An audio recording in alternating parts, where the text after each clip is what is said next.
जय हिंद। दोस्तों, आपने बहुत बार अखबारों व समाचार चैनलों के माध्यम से सुना और देखा होगा कि किसी व्यक्ति ने दूसरे व्यक्ति की पुरानी रंजिश के चलते हत्या कर दी। आमतौर पर हत्या जैसे अपराध पहले से ही सोची समझी साजिश के तहत किए जाते हैं और उसी का परिणाम होते हैं, लेकिन कुछ मामलों में देखा जाता है कि किसी व्यक्ति के द्वारा बिना किसी योजना व बिना किसी इरादे के हत्या जैसे अपराध कर दिए जाते हैं। तो कुछ लोगों के लिए इस बात को लेकर सवाल रहते हैं, उनके मन में सवाल खड़े होते रहते हैं, यदि कोई इस तरह का अपराध करता है तो उसकी सजा किस धारा के अंतर्गत उसे दी जाती है।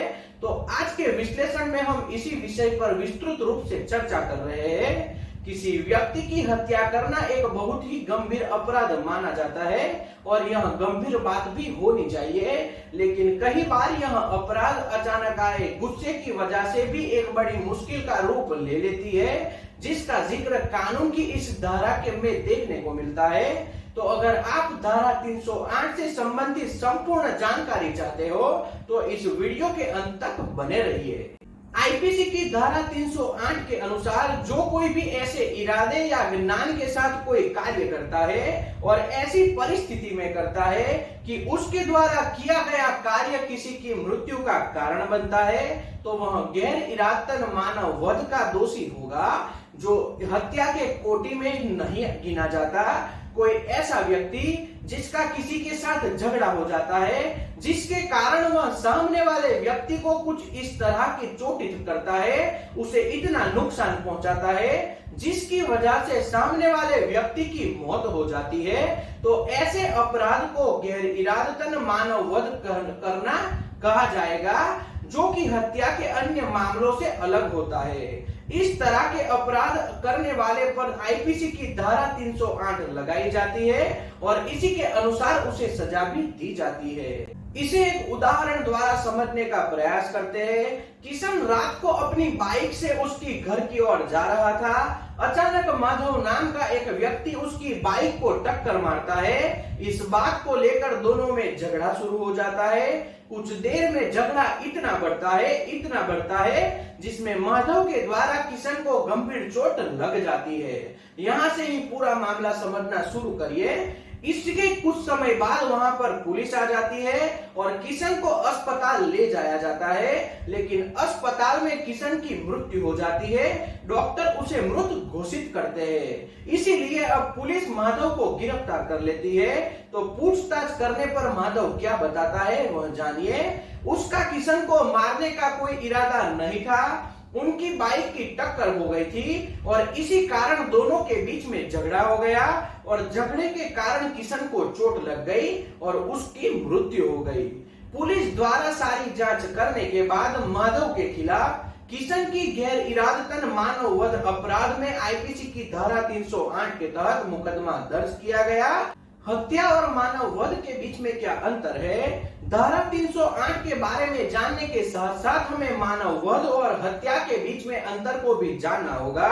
यदि कोई व्यक्ति सामने वाले व्यक्ति को मारने के लिए पहले से ही कोई योजना बनाता है और उसको मारने के लिए किसी प्रकार की साजिश रखता है, तो इस तरह के कार्य को हत्या का अपराध कहा जाता है। वहीं दूसरी तरफ अगर किसी व्यक्ति द्वारा पीड़ित को बिना कोई योजना बनाए या अचानक किसी बात को लेकर हुए झगड़े में गुस्से के कारण चोटित कर दिया जाता है, यानी कि उसे नुकसान पहुंचाया जाता है, जिससे उस व्यक्ति की मृत्यु हो जाती है, तो ऐसा करने के कारण को गैर इरादतन मानव वध कहलाया जाता है। यानी कि आर्टिकल 302 और 308 के बीच में यहाँ पर अंतर समझाया गया है। आईपीसी की धारा 308 में सजा कितनी होती है? तो भारतीय दंड संहिता की धारा 308 में सजा का प्रावधान दो तरीकों से देखने को मिलता है। आईपीसी सेक्शन 308 के अनुसार यदि कोई व्यक्ति बिना किसी इरादे के अचानक हुए झगड़े या गुस्से के कारण किसी को मारता है या मारने की कोशिश करता है, तो न्यायालय द्वारा दोषी पाए जाने पर धारा 308 के तहत 3 वर्ष तक का कारावास व जुर्माना लगाया जाता है, जिसे किसी एक अवधि के लिए बढ़ाया भी जा सकता है। ध्यान से समझना, किसी एक अवधि के लिए उसे बढ़ाया जा सकता है। और यदि कोई व्यक्ति गैर इरादतन मानव वध जैसा अपराध करने की कोशिश करता है, लेकिन उसमें सामने वाले व्यक्ति को केवल चोट पहुंचती है, तो भी दोषी पाए जाने पर अपराधी को 7 वर्ष तक की कारावास व जुर्माने से दंडित किया जा सकता है। तो यह सभी लोगों को पता होना चाहिए इसमें कितनी सजा और जुर्माना लगाया जा सकता है। आईपीसी धारा 308 में जमानत कब और कैसे मिलती है? तो भारतीय दंड संहिता की धारा 308 का यह अपराध एक संज्ञेय श्रेणी का अपराध होता है, जिसके कारण इसे एक गैर जमानती अपराध माना जाता है। यदि किसी व्यक्ति के खिलाफ धारा 308 के तहत मुकदमा दर्ज कर लिया जाता है और आरोपी को पुलिस द्वारा गिरफ्तार कर लिया जाता है, तो उस व्यक्ति को जमानत मिलना बहुत ही मुश्किल हो जाता है। इस अपराध में जमानत का फैसला सत्र न्यायालय के द्वारा विचारणीय होता है। यह अपराध किसी भी तरह के समझौते के योग्य नहीं होता, यानी कि आमतौर पर कोर्ट के बाहर सामने वाले पक्ष से हम समझौता नहीं कर सकते। इसीलिए इस केस में आरोपी को काफी मुश्किलों का सामना करना पड़ता है।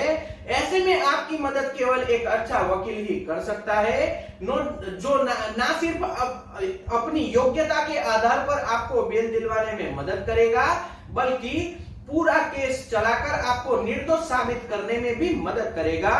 तो ऐसे अपराध के बाद आपको सबसे पहले एक अच्छे वकील को पसंद करना चाहिए, ताकि आप इस केस से बच सको।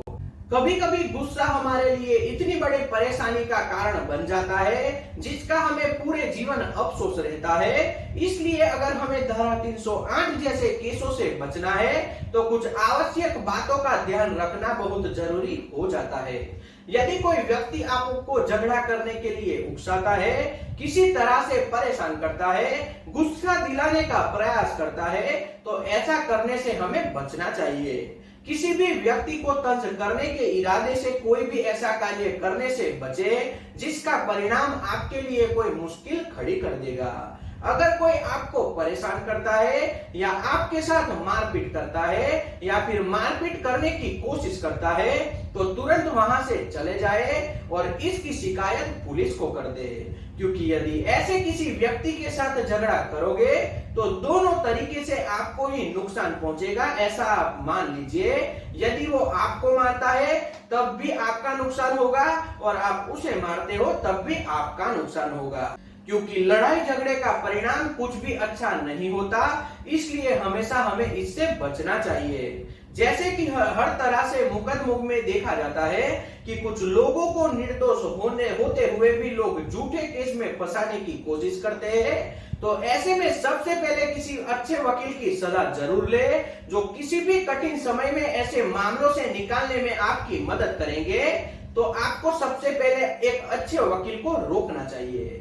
तो आज के वीडियो में भारतीय दंड संहिता की धारा 308 को विस्तृत रूप से समझाने का प्रयत्न किया है। यदि यह विश्लेषण आपको पसंद आया हो तो वीडियो को लाइक और शेयर करें, चैनल को सब्सक्राइब करें और घंटी के बटन को दबाना बिल्कुल न भूलें, ताकि आने वाले वीडियो का नोटिफिकेशन आपको तुरंत मिल सके। जय हिंद।